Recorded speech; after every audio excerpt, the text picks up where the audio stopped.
தோழர்கள் அனைவருக்கும் வணக்கம். மார்ச் 19ஆம் தேதிக்கான கரண்ட் அஃபேர்ஸ் மொத்தம் 11 கேள்விகள் டீட்டெயில்டாக பார்க்க போகிறோம். முதல் கேள்வி, செஜ்ஜில் எனப்படும் ஏவுகணை எந்த நாட்டுடன் தொடர்புடையது? ஆன்சர் பார்த்தீங்கன்னா ஈரான் நாட்டுடன் தொடர்புடையது. இது ஒரு நடுத்தர தூர இருநிலை உந்துவிசை ஏவுகணை, 2000 கிலோமீட்டர் வரை செயற்பாட்டு தூரம் கொண்டது. சில்வர் பிட் பள்ளம் எதன் காரணமாக உருவானதாக ஆய்வுகள் கூறுகின்றன?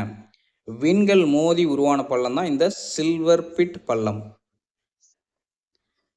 லடாக் மாநில அந்தஸ்து மற்றும் 6வது அட்டவணை கோரிக்கை ஏன் முன்வைக்கப்படுகிறது? பழங்குடியினர் பாதுகாப்பை முன்னிறுத்தி இந்த கோரிக்கை முன்வைக்கப்படுகிறது. லடாக் மக்கள் தொகையில் பெரும்பாலான பழங்குடியினர் என்பதால் நிலம், சுற்றுச்சூழல் மற்றும் கலாச்சார பாதுகாப்பிற்காக 6வது அட்டவணை அந்தஸ்து கோரப்படுகிறது. கௌதம் யோஜனா திட்டம் எந்த மாநிலத்தில் தொடங்கப்பட்டது? சத்தீஸ்கர் மாநிலத்தில் தொடங்கப்பட்டது. கைவிடப்பட்ட கால்நடைகளுக்கான தங்குமிடங்களை உருவாக்குவதற்கான திட்டம் தான் இந்த கௌதம் யோஜனா. பண்டைய பாறை ஓவியங்கள் சமீபத்தில் எங்கு கண்டுபிடிக்கப்பட்டுள்ளன? அதாவது பெட்ரோக்ளிப்ஸ் அப்படிங்கிற டைப் ஆஃப் ஓவியங்கள் தெலுங்கானா மாநிலத்தில் உள்ள பீரப்பா கோவிலுக்கு அருகே பண்டைய பாறை ஓவியங்கள் கண்டுபிடிக்கப்பட்டுள்ளன. 2025 சாகித்ய அகாடமி விருதில் தமிழ் மொழிக்காக வென்றவர் யார்? தமிழ்ச்செல்வன் அவர்கள் தமிழ் சிறுகதையின் தடங்கள் என்ற நூலுக்காக சாகித்ய அகாடமி விருதை பெற்றுள்ளார். உலக இலக்கியத்திற்கான வாழும் தமிழ் விருது யாரால் அறிவிக்கப்பட்டது?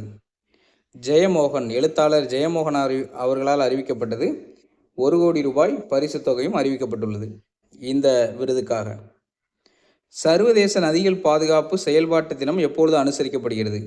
மார்ச் 14ஆம் தேதி அனுசரிக்கப்படுகிறது. நதிகளை பாதுகாக்கும் விழிப்புணர்வை ஏற்படுத்த இந்த தினம் அனுசரிக்கப்படுகிறது. 2026 சர்வதேச மகளிர் தினத்தையொட்டி கின்னஸ் சாதனை செய்த மெஸ்ஸி நடனம் எங்கு நடைபெற்றது?